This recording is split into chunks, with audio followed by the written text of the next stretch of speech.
सैनी सरकार का एक साल हुआ पूरा। पंचकुला में राज्य स्तरीय कार्यक्रम में शामिल हुए नायब सैनी। एक साल के कार्यों का पेश किया लेखा जोखा। हरियाणा में बीजेपी सरकार का एक साल पूरा होने पर बुजुर्गों को सीएम सैनी का दिवाली गिफ्ट। 3200 रुपए की बुढ़ापा पेंशन। पहले हर महीने मिलते थे 3000 रुपए। हरियाणा के नए डीजीपी का पुलिस अधिकारियों को संदेश। अपने व्यवहार से जनता का जीतें दिल, बेवजह ना करें परेशान। छोटे छोटे अपराधियों से जेलों को ना भरें, पीड़ितों को दें अपने सीनियर अधिकारी जैसा सम्मान। सोनीपत में फूड पॉइजनिंग से एक की मौत, 2 की हालत गंभीर। पीजीआई रोहतक किया गया रेफर। दूषित पानी बताया जा रहा वजह। करनाल नेशनल हाईवे पर 2 ट्रकों की आमने सामने से टक्कर के बाद दोनों ट्रकों में लगी भीषण आग। एक रेहड़ी और मोटरसाइकिल भी चपेट में आई।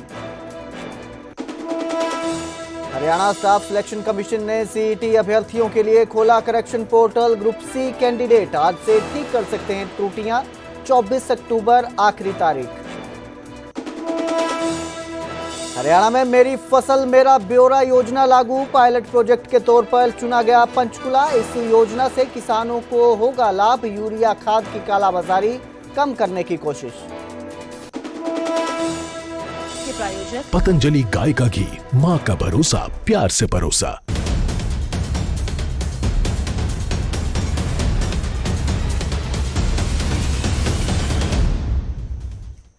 नमस्कार, स्वागत है न्यूज 18 पंजाब हरियाणा में। मैं आपके साथ कुलदीप भारद्वाज। हरियाणा प्राइम की शुरुआत करेंगे नायब सैनी सरकार के एक साल के कार्यकाल के साथ, जो पूरा हो चुका है और पूरे हरियाणा में इसके तहत जिला स्तर पर कार्यक्रम किए गए। सैनी सरकार के एक साल पूरा होने पर यह कार्यक्रम हुए हैं। जन विश्वास जन विकास समारोह सरकार मना रही है। पंचकुला में भी राज्य स्तरीय कार्यक्रम का आयोजन हुआ, जिसमें बतौर मुख्य अतिथि नायब सिंह सैनी मौजूद रहे। इस दौरान मुख्यमंत्री ने ग्रामीण आवास योजना के लाभार्थियों को अलॉटमेंट लेटर भी दिए। इसके साथ ही उन्होंने कहा कि महिलाओं के सशक्तिकरण के लिए सरकार प्रतिबद्ध है, जिसके लिए लाडो लक्ष्मी योजना चलाई जा रही है, ताकि वो आर्थिक रूप से भी संपन्न हो और उन्हें किसी आर्थिक मदद की जरूरत हो तो उनके लिए इस योजना की शुरुआत की गई है। वहीं बुजुर्गों के लिए भी सैनी सरकार ने दिवाली पर तोहफा दिया है। सीएम सैनी ने बुजुर्गों की पेंशन में बढ़ोतरी की है और अब 3200 रुपए बुजुर्गों को पेंशन के रूप में मिलेंगे। वहीं सीएम सैनी ने जापान के निवेश के बारे में भी जानकारी दी और कहा कि कई कंपनियों के साथ जो है एमओयू किया गया है और जापान जो है निवेश करने के लिए हरियाणा में आतुर है। सीएम ने कहा कि सरकार ने पिछले विधानसभा चुनावों के संकल्प पत्र में से 217 जो इन्होंने संकल्प पत्र में वादे किए थे, उनमें से 46 वादों को एक साल में ही पूरा कर लिया गया है और इस वित्त वर्ष के अंत तक 90 संकल्प जो हैं वो पूरे कर लिए जाएंगे। हमारी सरकार सामाजिक सुरक्षा पेंशन के तहत लाभार्थियों को 3000 रुपए प्रतिमाह पेंशन का लाभ उन तक पहुंचाया जा रहा है।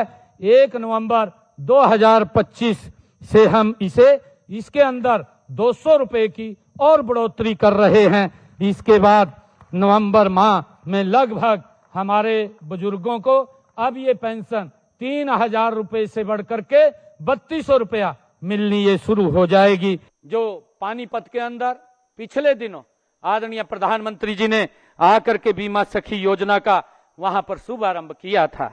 इस योजना में हमारी 9656 बहनें वो बीमा सखी बन चुकी हैं। मुझे खुशी है कि हमने भी उनकी आदरणीय प्रधानमंत्री जी ने जो बीमा सखी योजना शुरू की थी, उसी आधार के ऊपर हमने हरियाणा प्रदेश में लाडो सखी योजना इसका शुभारंभ किया है।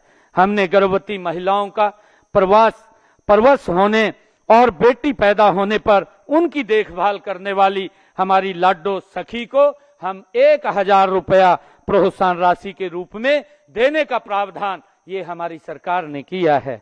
भाइयों बहनों, हमने बहनों बेटियों को आर्थिक व सामाजिक सुरक्षा प्रदान करने के लिए हमने दीनदयाल लाडो लक्ष्मी योजना उसकी शुरुआत की है। इस योजना में हमने महिलाओं को 2100 रुपए मासिक आर्थिक सहायता नवंबर माह से देने का ये निर्णय किया है और इसका रजिस्ट्रेशन भी हमारी बहनों का चल रहा है। हमने ये लक्ष्य 2,22,000 घरों की छत के ऊपर लगाने का रखा है और अब तक हमने हरियाणा प्रदेश की ऐसे लोगों की छतों के ऊपर जो इस योजना के तहत लगभग 37,825 सोलर सिस्टम, सोलर पैनल हम लगा चुके हैं।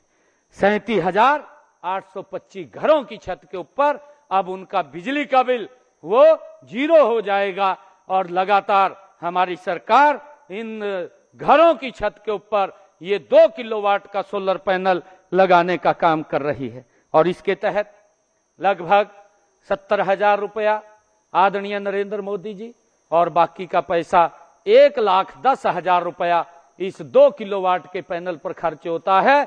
बाकी का पैसा हरियाणा सरकार देने का काम कर रही है। मैं जब अपने जापान के दौरे में गया, जिस भी व्यक्ति से बात मैंने किया या जो व्यक्ति मेरे को मिलने के लिए आया, जिस व्यक्ति ने आकर के यहां इन्वेस्ट करने की, निवेश करने की अनुशंसा जाहिर की, हर व्यक्ति ने मोदी के नाम की चर्चा की। मोदी मोदी हो रहता भाई पूरे जापान में, और लोगों की इतनी इच्छा, लोग हरियाणा के अंदर जब हम गए इन्वेस्ट करने के लिए भारी संख्या के अंदर लोग तैयार हैं। तो वहीं सोनीपत में बीजेपी सरकार के 1 साल पूरे होने पर प्रेस कॉन्फ्रेंस की गई। मोहनलाल बड़ोली ने सरकार की उपलब्धियों का यहां पर जिक्र किया। बीजेपी ने तीसरी बार सरकार बनाकर इतिहास रचा, उन्होंने कहा, और हरियाणा सरकार ने घोषणा पत्र में किए गए वादों पर काम किया। नायब सिंह सैनी के नेतृत्व में तेजी से विकास हो रहा है। सरकार सबका साथ, सबका विकास पर काम कर रही है। प्रदेश में विकास की योजनाओं की रफ्तार तेज बनी हुई है। मोहनलाल बड़ोली ने विपक्ष पर भी तीखा निशाना साधा और कहा कि बीजेपी सरकार ने पारदर्शिता और सुशासन पर जोर दिया है। आप सबको पता है कि आज 17 अक्टूबर को हरियाणा सरकार, जो हरियाणा की जनता के आशीर्वाद से तीसरी बार बनी, उसके 11 वर्ष पूरे, और जो तीसरे टर्म की सरकार है उसका आज 1 वर्ष पूरा हुआ है। मैं इसे 1 वर्ष पूरा होने पर हरियाणा प्रदेश की जनता का धन्यवाद भी करता हूं, बधाई भी देता हूं, और हरियाणा के लोकप्रिय मुख्यमंत्री नायब सिंह सैनी, जिन्होंने जो संकल्प पत्र में हमने अपने 217 वायदे जनता से किए थे और उसमें से 48 वायदे पूरे करने का काम किया है, और 90 वायदे ऐसे हैं जो बहुत जल्दी इसी 2025 में हम लगभग पूरा करने वाले हैं। हरियाणा में जब से तीसरी बार हरियाणा की सरकार बनी है और उसके बाद निकाय के, निगम के, पालिकाओं के चुनाव भी हुए, और आज मैं कह सकता हूं कि हरियाणा में ट्रिपल इंजन की सरकार काम कर रही है। इसीलिए हरियाणा में 3 गुना गति के साथ विकास के काम हुए हैं, और चाहे किसान हो, चाहे महिला हो, चाहे युवा हो, चाहे गरीब कल्याण की योजनाएं हों, सरकार ने सबका हक सबको देने का काम किया है। जिसमें जहां 31 तारीख को प्रत्येक जिला स्तर पर हम रन फॉर यूनिटी का आयोजन करेंगे, और उसमें 18 वर्ष से लेकर और 35 वर्ष तक की आयु के युवाओं की अच्छी भागीदारी रहे, इस प्रकार की एक हमारी योजना है। बहुत भव्य उसमें रन फॉर यूनिटी में हर साल हम ये करते हैं। इस साल भी हम 31 तारीख को करने वाले हैं, और इसी काम को फिर आगे बढ़ाते हुए 6 नवंबर से लेकर और 24 नवंबर तक, 25 नवंबर तक एक प्रत्येक हरियाणा प्रदेश की जो 10 लोकसभा सीटें हैं, 10 की 10 लोकसभा सीटों पर 3 दिन की पैदल यात्रा रहेगी, और उस पैदल यात्रा में लगभग 10 किलोमीटर की डेली वो रहेगी। एक लोकसभा में 3 दिन वो यात्रा रहेगी। उसकी डेट जिला वाइज, लोकसभा वाइज हम बाद में बताने वाले हैं, क्योंकि ये प्रोग्राम 6 नवंबर से हमारा शुरू होगा। तो उधर हरियाणा के नए डीजीपी ने पुलिस अधिकारियों को संदेश दिया है। उन्होंने पुलिस अधिकारियों को जनता के प्रति संवेदनशील होने का संदेश दिया और कहा कि जनता को फ्रिक्शन फ्री पॉलिसिंग और सम्मान देना जरूरी है। इसके साथ ही डीजीपी ने अपने संदेश में कहा कि पीड़ितों को वही सम्मान दें जो उच्च अधिकारियों को देते हैं। सरकारी योजनाओं से जरूरतमंदों को जोड़ने की कोशिश करें।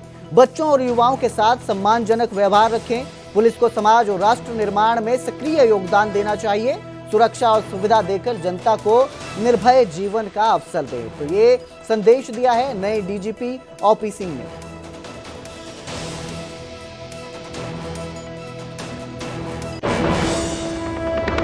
हरियाणा स्टाफ सिलेक्शन कमीशन ने सीईटी अभ्यर्थियों के लिए करेक्शन पोर्टल खोला है। यह पोर्टल 17 अक्टूबर से लेकर 24 अक्टूबर तक खुला रहेगा। इसके तहत अभ्यर्थी आवेदन में हुई गलतियों को सुधार सकेंगे। 26 से 27 जुलाई को सीईटी ग्रुप सी की परीक्षा हुई थी, जिसमें 13,48,000 युवाओं ने रजिस्ट्रेशन करवाया था। अब यह पोर्टल जो है 24 अक्टूबर रात 11:59 तक जो है खुला रहेगा और सुधार की सुविधा जो है अभ्यर्थी इसमें कर सकते हैं। हाईकोर्ट के आदेश के बाद ये निर्णय लिया गया है और 14 जून तक वैध दस्तावेज अपलोड यहां पे कर सकते हैं अभ्यर्थी जो है, जो अनिवार्य है 14 जून तक वैध दस्तावेज अपलोड करने होंगे।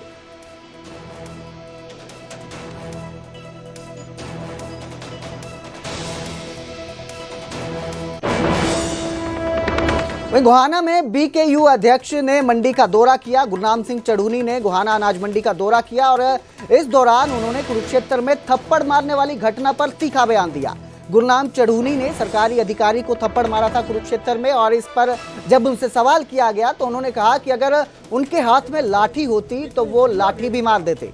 भ्रष्टाचार के आरोपों को लेकर भी उन्होंने चेतावनी दी और कहा कि अगर समय पर धान की खरीद नहीं हुई तो वो रोड जाम करेंगे।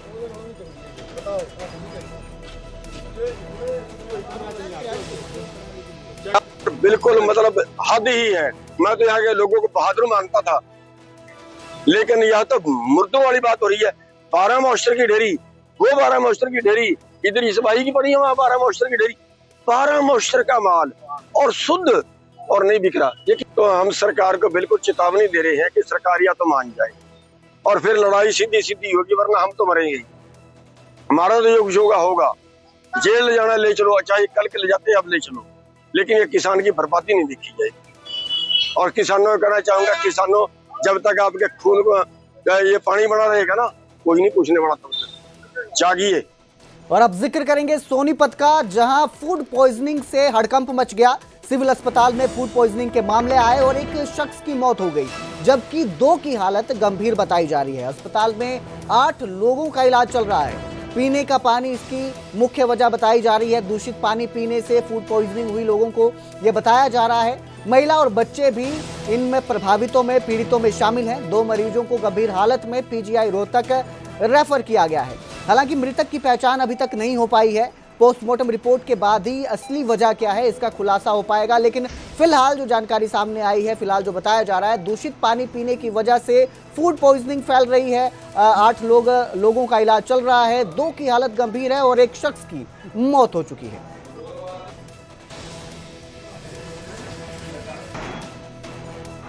आज भैया 6-7 पेशेंट आ चुके हैं उल्टी दस्त के फूड पॉइजनिंग के। एक ही एरिया से आए हैं, अगरसन चौक से। उसमें से एक की तो डेथ भी हो गई है, वो अननोन है। वैसे बताया जा रहा है कि वो उस एरिया से है। बाकी 2 को रेफ़र भी किया हमने, सीरियस पेशेंट थे वो, ठीक है। और वहाँ की एक बार जांच पड़ताल होनी चाहिए, क्या दिक्कत है, वहाँ का पानी कैसा है। ये यहाँ पे बता रहे समर्सिबल का ही पानी पी रहे, बोरवेल से, जो है वहाँ पे आरओ की सुविधा नहीं है या क्या नहीं है, मतलब। और यदि पानी अच्छी सुविधा हो जाएगी तो पेशेंट थोड़े कम हो जाएंगे। कुरुक्षेत्र में स्वास्थ्य विभाग की बड़ी कार्रवाई देखने को मिली। लिंग जांच गिरोह का पर्दाफाश किया गया। शाहबाद से 2 महिला समेत 4 आरोपियों को गिरफ्तार किया गया है। आरोपी सोनू बजाज पर पहले भी 6 केस दर्ज हैं, जिनसे अल्ट्रासाउंड की पोर्टेबल मशीन और नकदी भी बरामद हुई है।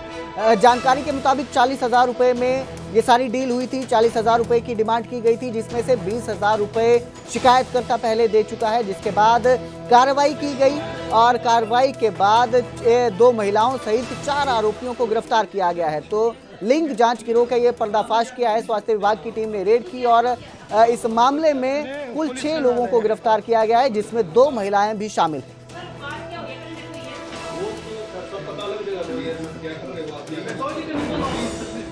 हमारी टीम उसको पहले से पहचानती थी क्योंकि वो 6 बार पहले भी पकड़ा जा चुका है हमारे से, 6 मामले दर्ज है उसके खिलाफ। तो रात को उसको हमने 20,000 जो 40,000 में बात हुई, 20,000 ऑनलाइन और बाकी 20,000 कैश में हमने उसको धर दबोचा। ये मामला शाबा थाने में दर्ज किया गया। इसमें 4 लोग संलिप्त पाए गए हैं। संदीप जो कि मदीपुर का रहने वाला है और आदेश हॉस्पिटल में ओटी के पद पर कार्यरत है। जींद के भिड़ताना टोल पर किसानों का धरना लगातार जारी है। समरजीत सिवाच परिवार के लिए मांग कर रहे हैं, मुआवजे की मांग कर रहे हैं किसान। आपको बता दें 24 अक्टूबर तक मांग पूरी ना हुई तो रोड जाम करने की चेतावनी दी गई है।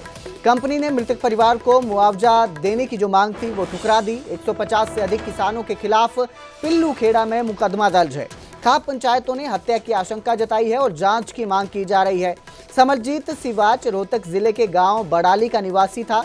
रक्षक सिक्योरिटी लिमिटेड में मैनेजर था और उनका दावा था कि भिड़ताना टोल में उनकी 10% की हिस्सेदारी थी।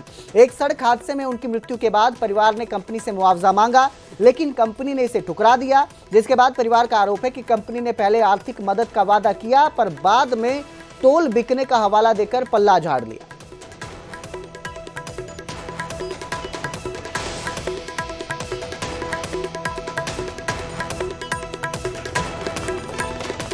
हरियाणा में मेरी फसल मेरा ब्यौरा योजना लागू की गई। पंचकुला को पायलट प्रोजेक्ट के तौर पर चुना गया है। यूरिया खाद की कालाबाजारी इससे कम होगी। कालाबाजारी को कम करने की एक कोशिश भी बताई जा रही है। पूरा हरियाणा अब इस स्कीम से लाभान्वित होगा। धान और गेहूं सीजन में खाद की किल्लत भी कम होगी, ये उम्मीद जताई जा रही है। इस योजना के लागू होने के बाद किसानों को लंबी लाइनों में लगने की जरूरत भी नहीं रहेगी। यमुनानगर के डिप्टी डायरेक्टर ने इस योजना की जानकारी दी हुई है और बताया कि इस योजना के लागू होने से किसानों को फायदा होगा। यूरिया खाद की कालाबाजारी जो है वो भी कम होने की संभावना है।